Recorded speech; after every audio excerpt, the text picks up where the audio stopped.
this part never came from my family, but in the 1990s, there were a lot of like Pentecostal revival movements. And as a teenager, I'd often go along to stuff and listen to different new exciting movements. And there were a lot of people at that time in the Pentecostal movement who were saying that homosexuality was a demon. Like, so the idea was nobody's actually gay, but there are evil spirits that are gay, and they will, if anyone has gay feelings, what happens is the evil spirit is inside them, trying to act out the evil lusts of the evil spirit through this person. So if I ever had sexual thoughts when I was a teenager, I was like, oh my goodness, there's a demon in the room. Like, so I had somehow gotten my whole sexuality and just categorized it as this evil spiritual presence. And that really messed me up. I think that particular belief, every time I think about it now, I laugh because it's so ridiculous. But that particular belief at the time, I think, did more damage to me psychologically than anything else about my upbringing. That you had a gay demon in you. What the heck? How did you sort of deconstruct that belief and realize it wasn't real or legitimate? Well, I mean, the biggest thing that happened to me was falling in love, because that just didn't fit anywhere. What I was feeling didn't match any of the stories. Like, I think that when that happened to me, I just couldn't make sense of any of the things that I'd been told. And nothing at all made sense. And, this was 2000, like third year university. That would have been 2000 or 2001.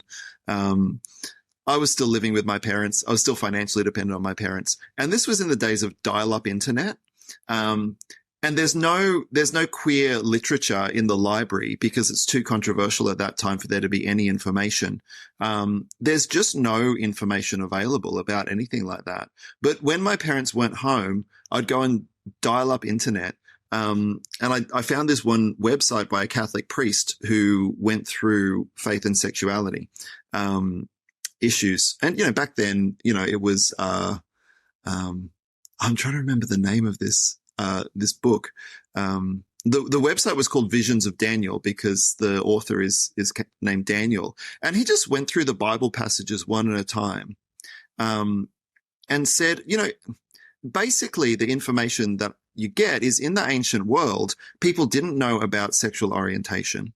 But they did know about the Greek practice of pederasty, which was a sexual expression that was quite normal in the Greek world, but we would call the abuse of a young teenager. They did have temple prostitution. They did have slavery, like male slaves were seen as the property of their owners. So when people talked about sex between people of the same gender in the ancient world, they're thinking about those things, pederasty, temple prostitution, and those are all abusive expressions.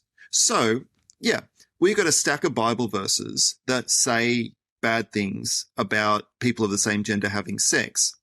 But what that is addressing are those ancient expressions of sexuality that were abusive. And we can't just, our culture is so different, we actually have to do some work and some thinking. We can't just apply that to our world in a simple way. And so I read this, it became a book later on. It was just a website back then.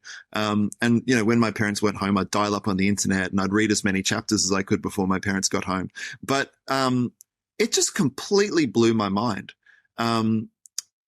Because we grew up, the church that I grew up in, even though I said it was very anti-feminist, we always had women preaching. We always had women pastors. There was a local church that had a woman as a senior pastor, and we always used to go and visit that church, and it was completely fine. We knew that what the Bible said about women must remain silent in church, that didn't apply to our world. We knew that what the Bible said when it said, there's another Bible verse, slaves obey your masters. We don't take that and apply that to our world because it's different, because we don't have ancient patriarchal families, because we don't have slavery anymore. Those Bible verses don't address us. And so I had the theological framework to know if there's a reason for these verses, like if they're not talking about people who are genuinely queer, they're talking about sexual violence, they're talking about treating people like property, you can't just flip that over onto us. So I guess I had that theological breakthrough, but I was also still a fundamentalist Christian. It was like this one piece had been taken out of my theology. And I'm like, oh, okay, so it's okay to be gay. But I still didn't believe in evolution. Like, I thought that the world was 6,000 years old. I still thought Jesus was coming back any day now. And I still thought, I came out as gay, and I wouldn't even touch alcohol for a few years after I was out as gay because I thought alcohol was probably sinful. I had these really conservative beliefs. And this one thing of accepting my sexuality had just, it was like, I don't know how to describe, like, if you had this entire, you've got this whole car that's set up as a car, but you've just taken the steering wheel off and put bike handles on it. It's like I just changed that one part and it just didn't fit. And so what I did was I was just finishing my degree, and I was planning on doing a master's degree in the research that I'd just done for my honors. And I just changed. I just went to another institution and I studied theology because I just knew I don't even know where to start readjusting not just my theology, like my picture of the universe. I mean, I think the first year of my master's degree in theology, I just spent reading everything I could find about creation and evolution because I couldn't get my head around that.